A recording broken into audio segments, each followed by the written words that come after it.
Hello everyone. हाँ जी, हमारी unit continue चल रही थी, फंडामेंटल यूनिट ऑफ लाइफ, जिसमें हम शेल की बात कर रहे थे।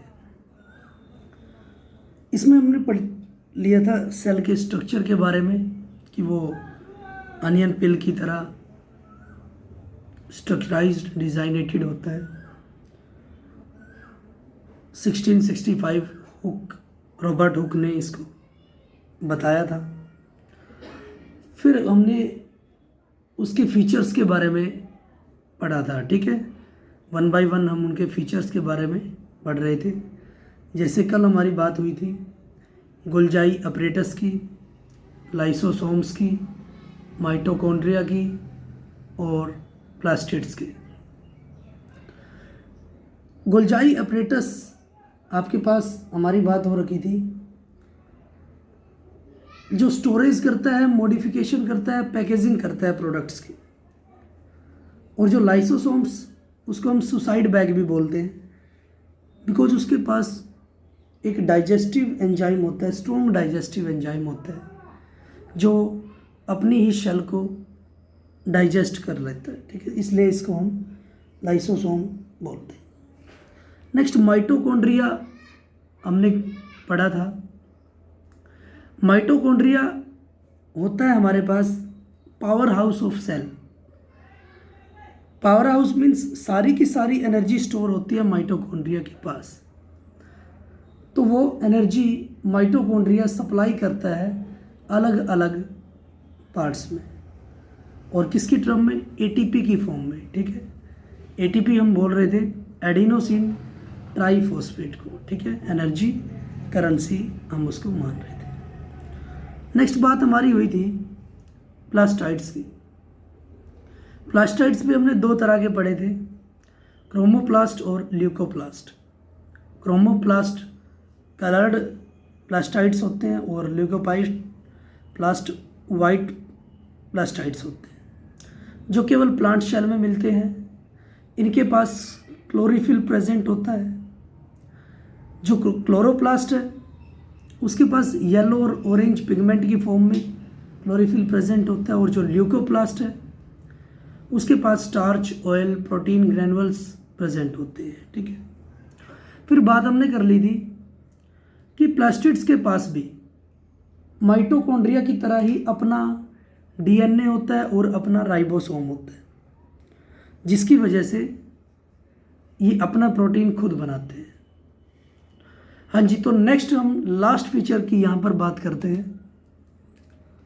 जो फीचर है हमारे पास vacuole.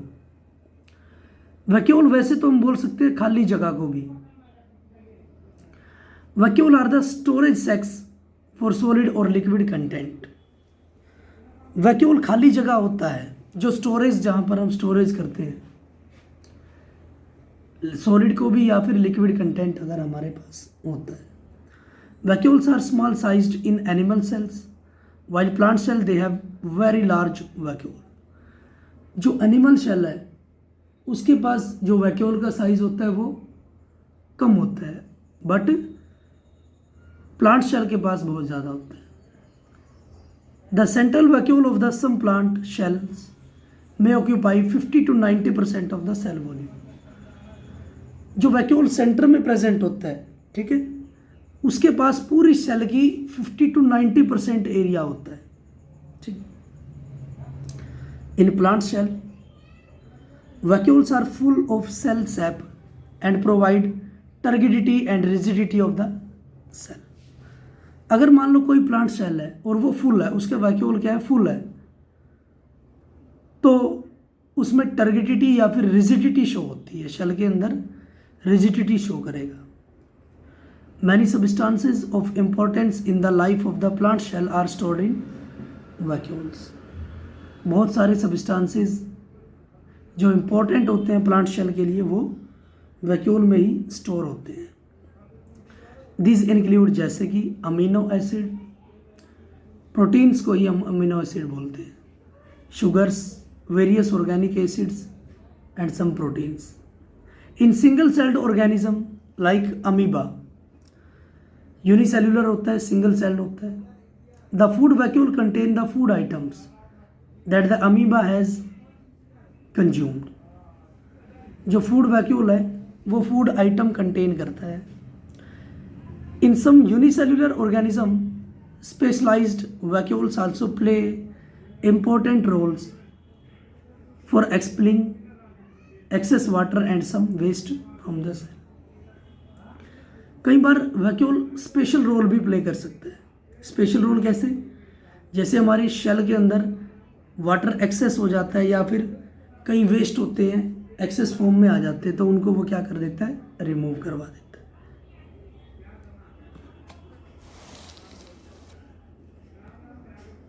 Each cell thus acquires its structure and ability to function, which the organization of its membrane and organelles in specific ways। तो इसलिए हर एक शेल का जो स्ट्रक्चर है वो भी हम बोल सकते हैं कि वैक्यूल पर ही डिपेंड करता है। The cell thus has a basic structural organisation.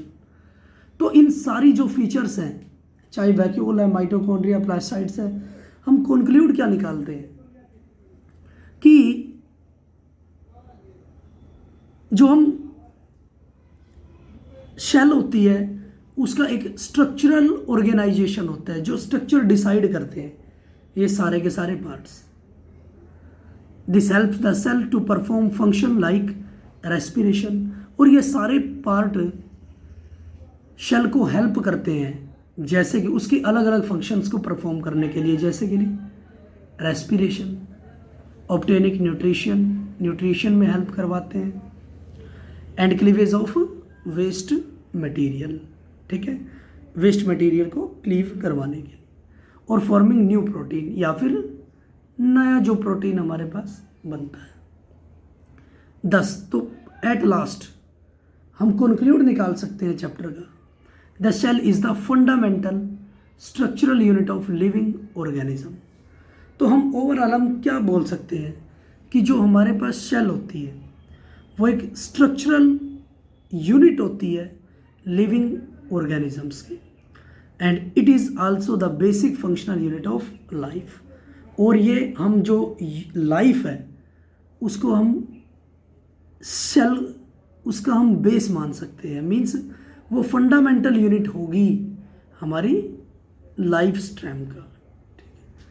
तो इसी के साथ हमारा चैप्टर यहीं पर ख़त्म होता है, ठीक है। तो आपको बड़े अच्छे से इसको रिवाइज करना है। Thank you for cooperation.